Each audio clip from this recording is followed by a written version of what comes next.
When Zaire qualified for the FIFA World Cup in 1974, many thought that it would be the rise of football in Africa, but eventually that was the death of football in Zaire, and so by extension, the death of football in Africa.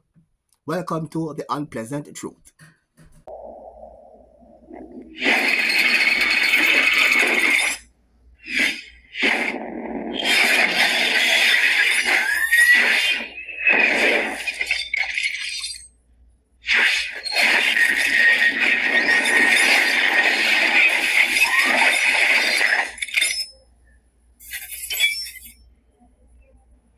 The team was called the Leopard by President Mobutu because of his love to wear hats that were made of leopard skin.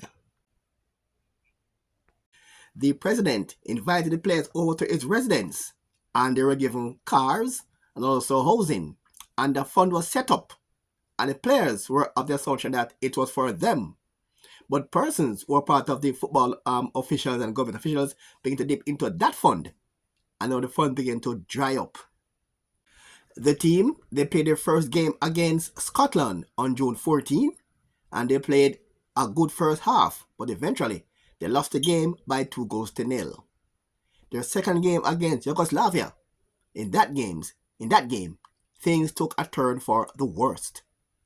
The players began to realize that the money was not for wages, bonus, nor incentive, and they will not be paid, and they decided not to take the field for the game against Yugoslavia. The players got some funds eventually, and they took the field half-heartedly, dejected and feel discouraged, and they went on to lose the game by 9-0. After the 9-0 thrashing, President Mobutu was humiliated, ashamed, and felt bad, and said,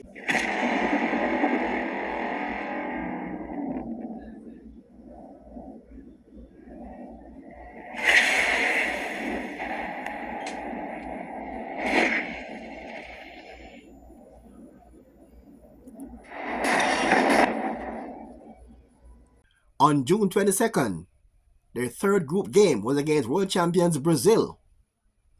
And leading up to that game, the president had banned journalists from the team hotel room, and he told the players that if they lost the game by more than 4 goals, yes, if they lose the game by more than 4 goals, not be allowed to return to Zaire.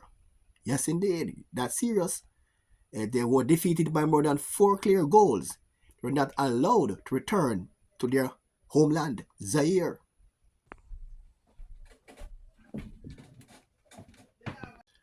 Brazil were up in the game by 3-0. And guess what? Brazil got a penalty in that game. And the referee was aware of the situation and decided not to give the penalty. And the game ended.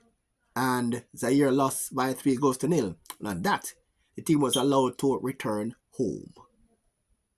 And that experience for Zaire in the World Cup of that year led to the death of football in Zaire, and some say by extension affected the growth of football in Africa. I'm Dudley Thompson, and as we come to the end of the first Unpleasant Truth, have yourselves a wonderful day and keep locked to us here on WDT Media TV.